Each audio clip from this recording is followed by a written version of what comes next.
Vamos a continuar, seguimos en nuestra edición de viernes. En este apartado ya saben que todos los viernes tenemos nuestra sección de influencers de desarrollo humano. Esta semana nos acompaña Olga Casado. Ella es licenciada en Filología Inglesa, formada en coaching organizacional, especialidad en coaching asistido con caballos, muy interesante, PNL transpersonal, meditación, yoga, entre otras muchas otras formaciones de desarrollo personal. Desde luego yo les recomiendo que no se pierdan esta entrevista que hemos tenido con Olga Casado. Bueno, pues hoy contamos en nuestra sección, como saben, de influencia de desarrollo humano con Olga Casado. Ella, la verdad es que tiene un currículum muy amplio y además ha crecido personal y profesionalmente muchísimo. Por eso queremos compartir hoy este ratito con ella.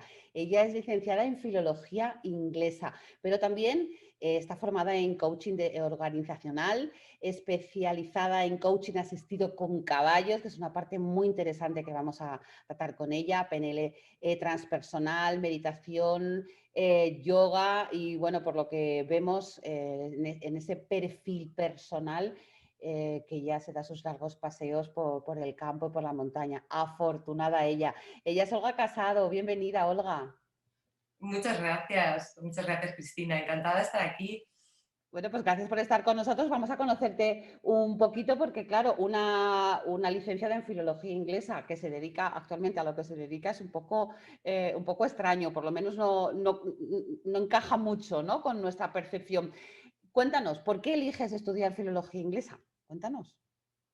Fíjate, de hecho mi primera intención fue estudiar periodismo, curiosamente, porque yo llevo el gen de la escritura en las venas, ¿no? Soy nieta de escritora, he escrito desde chiquitita, es una de mis pasiones y bueno, las circunstancias al final pues me llevaron más por la filología, pues porque era buena en idiomas y tal, estudié filología inglesa, como has comentado, y bueno, pues mi primera, fíjate, desembarco en el mundo laboral fue dando formación, pues un poco lo típico, formación en lengua inglesa.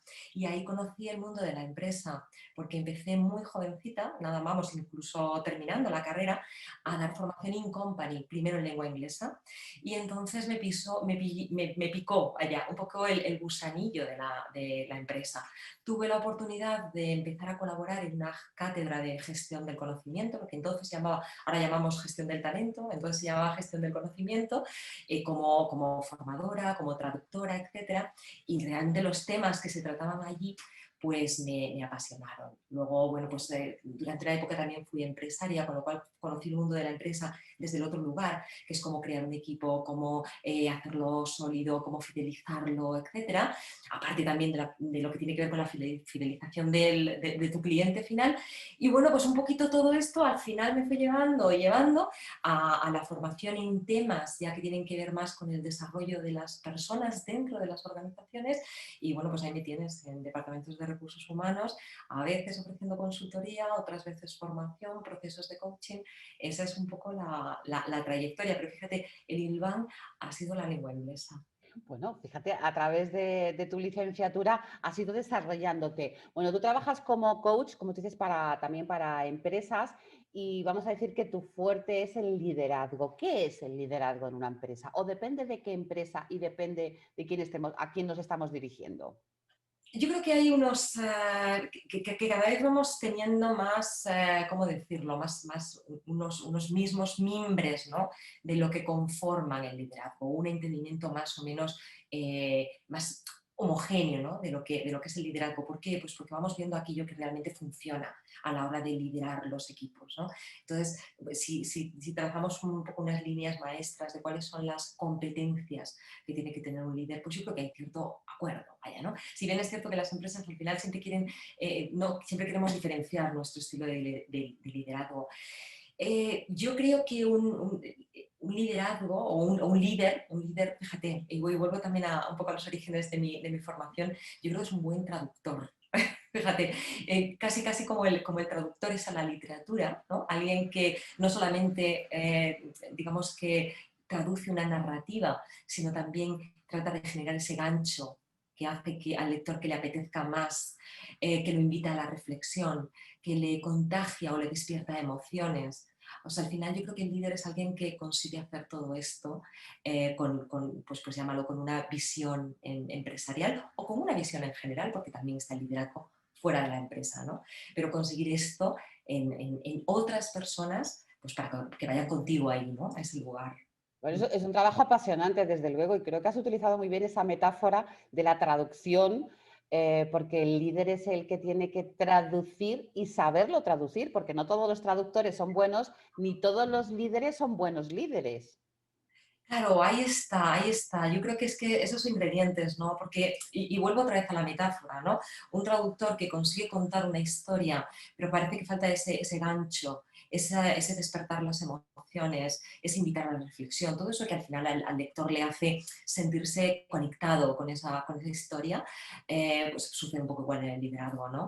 Una cosa es dirigir personas. Una cosa es, bueno, pues un poco compartir una estrategia y dirigir personas y delegar tareas en personas, etcétera. Y otra cosa muy distinta es lograr pues impactar a las personas y enamorarlas, ¿no? En este sentido, para que bueno, pues estén deseando ir a alcanzar esa visión, ¿no? Eso es un poco lo que se persigue con el liderazgo. Bueno, a lo largo de los años, en toda esa proyección y todo, vamos a decir, todos esos conocimientos que has ido adquiriendo, hay un momento en que utilizas a los caballos. Bueno, es algo que yo creo que hoy no conozco a nadie que no le gusten los caballos. Yo creo que es un animal noble, inteligente, pero claro, utilizarlo como herramienta, si se me permite la expresión, para trabajar como coach, ¿en qué momento llega?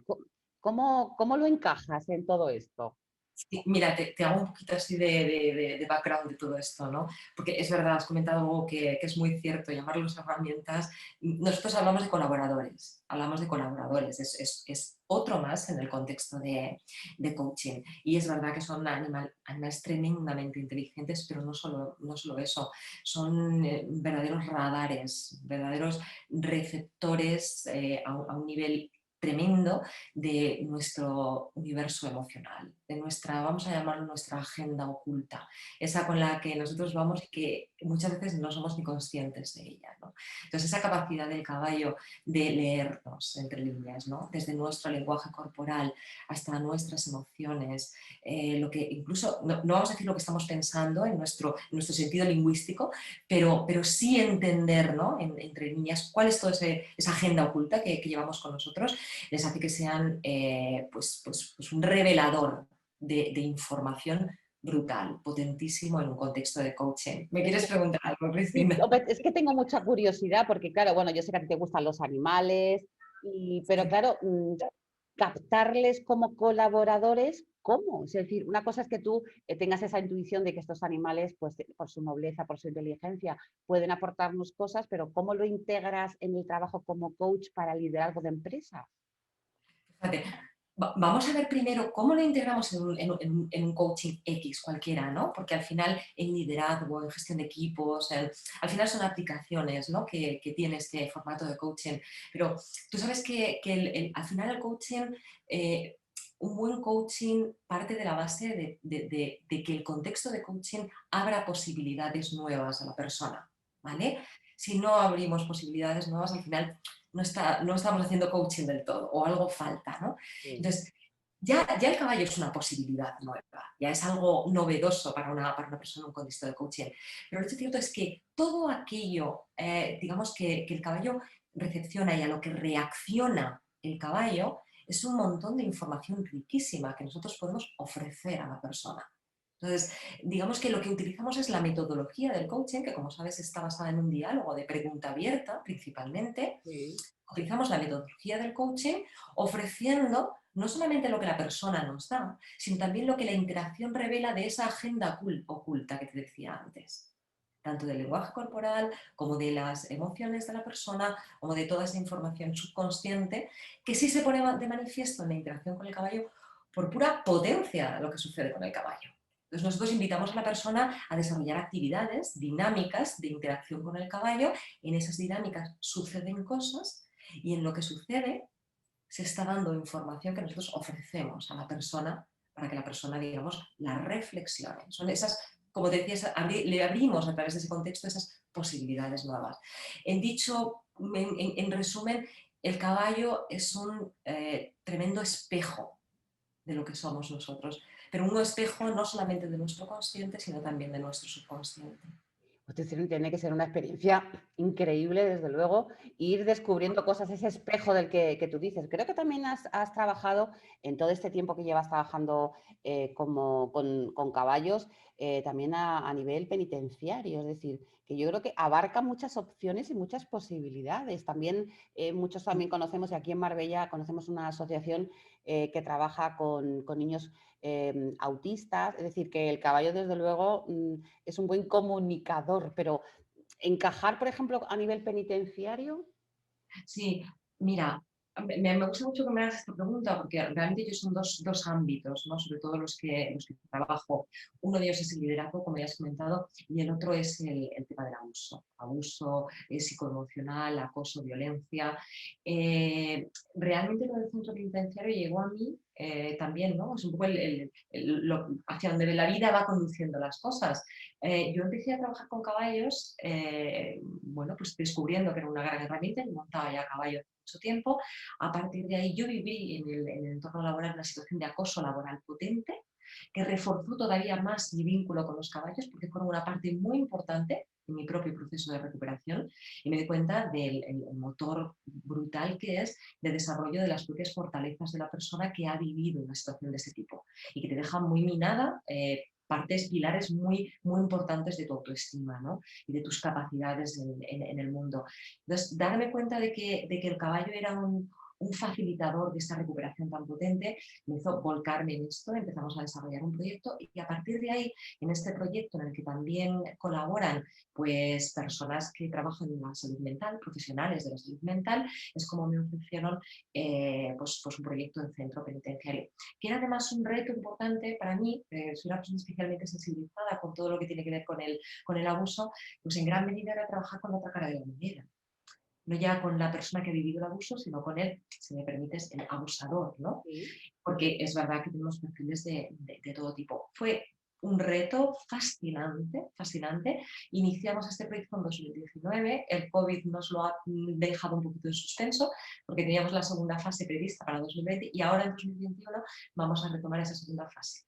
Empezamos con una parte de diagnóstico a través del caballo, en los qué sucede, ¿no? Que puedan permitirnos ahondar en estas personas, y ahora vamos a entrar un poco más en la parte terapéutica, porque como bien dices, el caballo ayuda mucho en terapia con niños, por supuesto con personas que están en centros penitenciarios, autismo, en fin, hay un montón de aplicaciones, ¿no? De la interacción con los caballos. Sería larguísimo. Intento, pum, pum, pum, pero La verdad es que es muy, muy interesante. Es verdad que siempre que hablamos de acoso, de bullying, muchas veces nos quedamos con la víctima, pero al fin y al cabo estamos hablando de nudos que se hacen y en muchísimas ocasiones el acosador también tiene nudos y hay que ayudarle a que pueda desenrollar, porque al fin y al cabo es evitar, o por lo menos que ellos comprendan. Es fundamental el tema del abuso, del acoso, trabajar en esos aspectos, ¿no? El acosador y el acosado. No podemos dejarlo a un lado. O sea, que yo me parece una idea muy interesante y que también las instituciones deberían también planteárselo. Porque, mira, el otro día lo hablaba con una amiga cuando ocurren cosas, noticias dramáticas, ¿no? Alguien que hace algo terrible y va a la cárcel y la gente. Y es verdad que muchas veces pensamos que, por ejemplo, la cárcel es para castigar y las cárceles en España están hechas para que puedan, digamos, salir adelante. No es castigo, es para rehabilitar. Y claro, yo no sé si muchas veces en las cárceles se hace ese trabajo de rehabilitación o es simplemente un mero castigo. Con lo cual me parece interesantísimo eso que estás aportando, ¿no? Trabajar con el acosador. Ujú. sí, no, es un trabajo fascinante, como te digo, para mí personalmente, y porque no había entrado en un proyecto de estos antes, fue un tremendo reto, pero efectivamente ves la parte más humana de todo este trabajo, la bellísima labor que hacen personas que están ahí día a día trabajando con estas personas que tienen nudos muy difíciles de disolver. Tú has utilizado esta palabra y me gusta mucho, así es que te la tomo, muy difíciles de disolver. Luego ves, por ejemplo, la interacción con los caballos, como de pronto a lo mejor se te rompen, ¿no? En un llanto muy muy, muy nutritivo para ellos en el Sí. fondo, ¿no? Y Bueno, como pues, claro, la verdad es tremendo. Olga, podríamos hablar contigo de muchísimas cosas. Es verdad que estamos hablando un poco, estamos hilando muy por encima y andamos muy de puntillas de todos tus conocimientos y toda tu experiencia. Pero claro, es cuestión, tenemos poquito tiempo, pero bueno, hay, entre otras cosas que me gustaría que nuestros oyentes supieran de ti, de Olga Casado. Has mencionado que siempre te ha gustado escribir. Tu abuela, yo sé que ahí puso una semillita muy, muy interesante. Has escrito 5 libros, uno de autoayuda. Pero vamos a quedarnos con el último, un cuento que lleva por título El cuento de Don Perla. A ver, porque además hay que decir que está en tu página web, que ahora diremos o no lo dices tú, para que, bueno, ahora que estamos en Navidad, esta época consumista, pues puede ser un buen regalo. ¿Qué es el cuento de Don Perla? El cuento de Don Perla es precisamente un cuento para, digamos, fomentar los valores de inclusión y de liderazgo en los más pequeños. O sea, que precisamente toca los dos temas, toca el tema del bullying, por un lado, y toca el tema del liderazgo. Ahí he unido estas dos parcelas, ¿no? Estos dos pilares en los que yo desarrollo mi coaching a través de los caballos, sobre todo a través de los caballos, ¿no? Que son por un lado la parte líder, y yo creo que empezando desde los niños, ¿no? Tenemos una labor muy bonita que hacer con los niños, ayudándoles a ser líderes en el mejor sentido, ¿no? A ser ellos mismos, a ser quienes son, ¿no? A permitirse su propio ser, ¿no? Y es la expresión de su propio ser. Y luego, por otro lado, también fomentando el valor de la inclusión y de esta manera previniendo, ¿no? Un poco el bullying en las escuelas, que es un tema brutal. El cuento lo lanzamos efectivamente justo cuando empezaba el tema este del COVID, con lo cual está un poquito parado el proyecto, pero ahora vamos rápido como un tiro cuando empiece el año nuevo. Veo que eres una mujer de retos, pero retos grandes. Es decir, trabajar con niños, liderazgo, que es algo que incluso hasta en políticos habría que estudiar y muy bien, pero liderazgo en niños, evidentemente lo que tú dices, la finalidad es para evitar ser acosador o ser acosado. Pero ¿cómo se trabaja con un niño? Exacto. Bueno, en mi caso, yo no soy una trabajadora directa con los niños. Fíjate, yo mi coaching, hay quien sí se dedica a ellos. Yo mi coaching va más desarrollado al adulto y mi trabajo va más desarrollado al adulto y que sea a través de ellos. Entonces yo sí trabajo con asociaciones, con profesores, o sea, aquel que está en contacto con el niño, ¿no? Y bueno, pues efectivamente si ponemos, por ejemplo, pues el tema de los caballos a su servicio, que hemos trabajado con algunos colegios, hemos trabajado con asociaciones de ayuda, etcétera. Entonces, bueno, pues yo no soy de las que trabaja directamente con los niños, más bien con los niños que habitan todavía en los adultos. Bueno, que no debe morir nunca. El cuento de Don Perla es una herramienta, tú has explicado muy bien esa filosofía, o esa intención final. ¿Es un cuento para niños o es un cuento que pueden utilizar los padres y educadores para ayudar a nuestros hijos?